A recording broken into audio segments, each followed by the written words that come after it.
Maria Magdalena disapa dan melihat. Bacaan diambil dari Injil Yohanes bab 20 ayat 11-18. Setelah makam Yesus kedapatan kosong, maka Maria Magdalena berdiri dekat kubur dan menangis. Sambil menangis, ia menjenguk ke dalam kubur itu. Dan nampaklah olehnya 2 orang malaikat berpakaian putih. Yang seorang duduk di sebelah kepala dan yang lain di sebelah kaki di tempat mayat Yesus terbaring. Kata malaikat-malaikat itu kepadanya, "Ibu, mengapa engkau menangis?" Jawab Maria kepada mereka, "Tuhanku telah diambil orang, dan aku tidak tahu di mana ia diletakkan."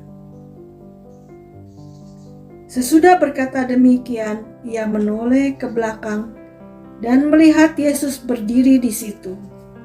Tetapi ia tidak tahu bahwa itu adalah Yesus. Kata Yesus kepadanya, "Ibu, mengapa engkau menangis? Siapakah yang engkau cari?" Maria menyangka orang itu adalah penunggu taman. Maka ia berkata kepadanya, "Tuan, jikalau Tuan yang mengambil dia, katakanlah kepadaku di mana Tuan meletakkan dia, supaya aku dapat mengambilnya." Kata Yesus kepadanya, "Maria." Maria berpaling dan berkata kepadanya dalam bahasa Ibrani, "Rabuni," artinya guru. Kata Yesus kepadanya, "Janganlah engkau memegang aku, sebab aku belum pergi kepada Bapa. Tetapi pergilah kepada saudara-saudaraku dan katakanlah kepada mereka bahwa sekarang aku akan pergi kepada Bapakku dan Bapamu, kepada Allahku dan Allahmu." Maria Magdalena pergi dan berkata kepada murid-murid, "Aku telah melihat Tuhan," dan juga bahwa Tuhanlah yang mengatakan hal-hal itu kepadanya. Demikianlah sabda Tuhan. Terpujilah Kristus.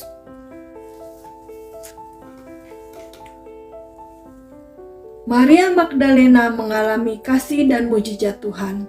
Disembuhkan dari 7 roh jahat, Lukas 8 ayat 2. Ia mengambil komitmen untuk mengikuti Yesus. Dikisahkan ia merupakan saksi yang ada di sekitar penyaliban, kematian, dan kebangkitan Tuhan Yesus. Namun di saat peristiwa kebangkitan tersebut, karena kalut dan sedih, ia tidak dapat melihat langsung Yesus yang ada di hadapannya. Sebagai manusia, tidaklah mudah untuk dapat melihat Tuhan, terutama saat mengalami kesedihan, seperti saya alami pada tanggal 3 Maret 2022 ketika mengetahui kebenaran yang cukup menyakitkan. Saya sedang menjalani suatu terapi sehingga banyak bertemu dengan orang. Tentu kami saling menyapa sampai saya agak terusik oleh pertanyaan yang sama. "Kenapa tidak coba operasi saja?" Jenuh juga menjawab pertanyaan yang sama, karena bertemu orang yang berbeda setiap kali terapi. Hal ini saya sampaikan pada orang terdekat saya. Betapa saya terkejut saat mendengar pernyataannya bahwa bila dioperasi, kemungkinan umur saya hanya bertahan 1 tahun saja. Dokter tidak pernah mengatakan hal ini langsung kepada saya.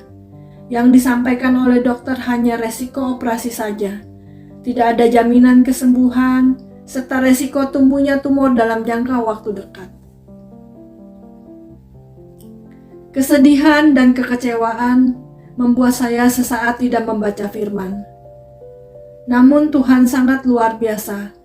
Ia menyapa saya di hari Sabtu tanggal 5 Maret 2022 dengan mengingatkan saya akan janjinya yang pernah ia berikan pada saat mengikuti retret EJ. Ia menjanjikan kesembuhan dan diberi umur 15 tahun lagi. Tuhan mengingatkan saya kembali akan peristiwa yang berkesan buat saya. Ini saya imani bukanlah suatu kebetulan. Seperti Maria Magdalena baru dapat melihat Tuhan setelah disapa, saya pun dapat melihat Tuhan kembali setelah disapa, diingatkan akan janjinya. Mari kita senantiasa mengusahakan mata rohani kita tetap terjaga. Jangan terbawa kesedihan yang berlarut dan terhanyut prasangka, atau membiarkan kecenderungan mengikuti yang serba enak, karena dapat membuat mata rohani tertidur sehingga tidak mengenali kehendak Tuhan dan kehendaknya dalam hidup kita. Marilah kita berdoa. Ya Tuhan, terima kasih atas sapaan-Mu. Di saat saya dalam kesedihan sangat amat, mata rohaniku nyaris tertidur dan tidak mengenali kehendak-Mu. Maafkan saya Tuhan, amin. Dalam nama Bapa dan Putra dan Roh Kudus, amin.